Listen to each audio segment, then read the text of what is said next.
ọ̀rọ̀ yìí àwọn àgbàlagbà wọ́n ní ọ̀lẹ bàtì ògbódò ńlá mo bọ̀ wọ́n ní ọ̀lẹ bàtì ògbódò ńlá àpèjúwe ọ̀rọ̀ rẹ̀ bó ṣe rí gẹ́lẹ́ nìyẹn jẹ́ kí n sáré rán ọ létí àwọn nǹkan kan alákọ̀ọ́kọ́ ó ní ìgbà tí àti ẹ̀ tí mọ ta lọ́lọ́run ó sọ fún pé kó di ìmáàmù Ọ̀yọ́ ńgbà tá à ń prepare hajj àwa lọ Mẹ́kà ó tẹ̀lé wa lọ Mẹ́kà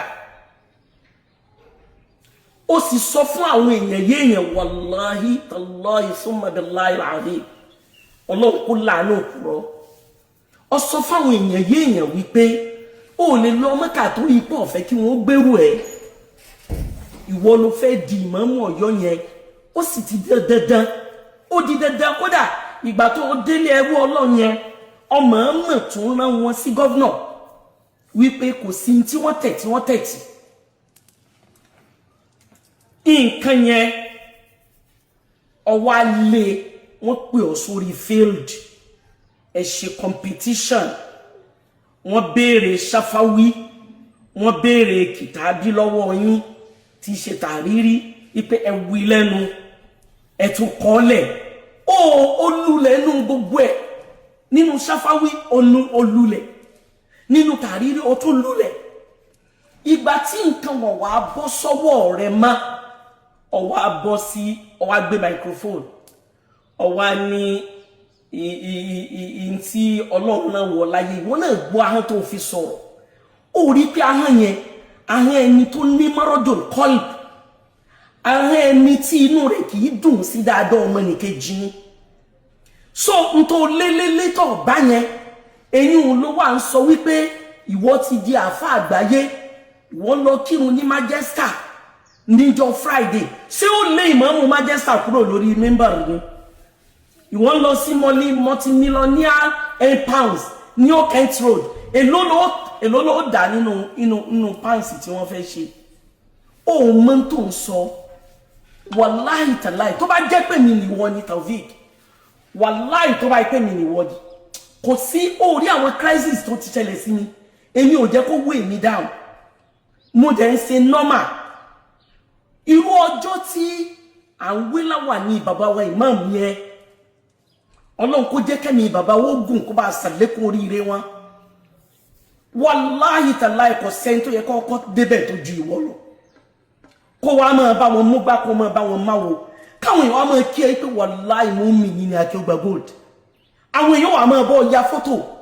wọ́n wà máa kí ẹ mẹ́sàn-án mẹ́wàá wọ́n wà máa ṣàdúrà fún ẹ ó wà torí bẹ́ẹ̀ wọ́n tún wá ṣe àdúrà tó tún lágbára fún ẹ ó wá ó tún wá wọ ẹnìkan kan tún blame ẹ ó tún wá lọ gbé microphone ó wá ní ìwọ àfa àgbáyé ta ló sọ bẹ́ẹ̀ fún ẹ fún àfa àgbáyé ni ẹ ó mọ̀ pé kọ̀rọ̀ rẹ yín fi bó ṣe rí ní gbangba hàn kọ̀rọ̀ rẹ ń tàṣírí rẹ gan ní gbangba kí ló dé tó jẹ́ wípé àwọn ìṣesí ọlọ́run sọ́nà al-Qur'an pé atamuruna an-nasa bil-birri ó ní wa tansawna anfusakum wa antum tatluna al-kitaba afala ta'qilun kí ló mú tó jẹ́ pé ọ̀wọ́ ajẹ́ kárí ọ sí nǹkan mi ju blogger lọ ó ti ń ṣèṣe àwọn blogger òórí rẹ ó ń pèrè ní scholar de femme pẹ̀lú ẹnu ló fi ń pèrè ní scholar bìlà haraka pẹ̀lú ṣẹ́sí wallahi blogger ni ó kì í ṣe scholar ìgbà tó ní ìgbà tó maintain Ittihadul Muslimin èmi sọ fáwọn èèyàn pé wọ́n mọ̀ ẹ́ ni tí wọ́n bá mọ̀ ẹ́ kò ní jẹ́wọ́ ló mọ̀ jẹ́ àmír kí ló dé tó ń lò sẹ̀ níbẹ̀ yẹn ọlọ́run sì wá kó gbogbo nǹkan tiẹ̀ wòye ìgbà tó fi maintain chairman alálàájì lọ́yọ̀ state abóòrò yìí pé o ṣe nǹkan ó mọ̀ ní spoken English èbó rí ọmọ dá létí ǹjọ́ ọ̀rẹ́ ní sọ bẹ́ẹ̀ fún ẹ wàláhì tàlá